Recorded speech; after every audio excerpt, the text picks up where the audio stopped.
Day 81 of digital marketing. இன்னைக்கு நான் வீடியோல என்ன பார்க்க போறோம்னா கூகுள் சர்ச் கன்சோல்னா என்னன்னு சொல்லி பார்க்க போறோங்க. இந்த கூகுள் சர்ச் கன்சோல்ங்கிறது கூகுளோட ஒரு ஃப்ரீ டூல் தாங்க. இதுல நம்ம என்னெல்லாம் பார்க்க முடியும்னு சொல்லி பார்த்தோம்னா நம்ம வெப்சைட்டோட சைட் பெர்ஃபார்மன்ஸ் எப்படி இருக்கு, அதுல என்ன டெக்னிக்கல் ரிலேட்டட் இஷ்யூஸ் இருக்கு அப்படிங்கறத நம்ம இதுல மானிட்டர் பண்ணி பார்த்துக்கலாங்க.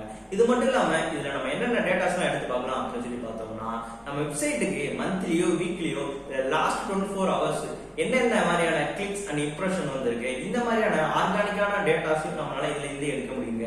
இது மட்டும் இல்லாம நம்ம பண்ற பேக்லிங்ஸ் வந்து கூகுள் இண்டெக்ஸ் ஆயிருக்கா இல்லையா, வேற டெக்னிக்கல் இஷ்யூ எது இருந்தாலும் இதுல நம்ம ஈஸியாவே மானிட்டர் பண்ணி பார்த்துக்க முடியுங்க. இப்ப இதுல என்னென்ன பெனிஃபிட்ஸ் இருக்கு அப்படின்னு சொல்லி பார்த்தோம்னா நம்ம வெப்சைட் இந்த மாதிரி டெக்னிக்கல் ரிலேட்டடான எல்லா இஷ்யூஸும் நம்ம இது மூலியமா மானிட்டர் பண்ணி நம்ம சால்வ் பண்றதுனால நம்ம ஈஸியா கூகுள்ல வந்துட்டு ரேங்கிங் ஆகிறதுக்கு ரொம்பவே சான்சஸ் அதிகமாவே இருக்குங்க. அது மட்டும் இல்லாம யூசருக்கு நம்ம ஒரு வெப்சைட் பெர்ஃபார்மன்ஸ் நல்லா பண்ணி கொடுக்கறதுனால அவங்க என்கேஜிங்கா நம்ம வெப்சைட்ல அந்த இன்டராக்ஷன் பண்றதுக்கு ரொம்பவே யூஸ்ஃபுல்லாவே இருக்குங்க. இது எல்லாமே தான் நம்ம கூகுள் சர்ச் கன்சோல்ங்கிற டூல் வந்து நம்ம ஆப்டிமைஸ் பண்ற ப்ராசஸ்ங்க. இந்த மாதிரியான டிஜிட்டல் மார்க்கெட்டிங் ரிலேட்டட் வீடியோஸ் நீங்க ரெகுலரா பார்க்கணுமா வின்மேக்ஸ் ஃபாலோ பண்ணுங்க.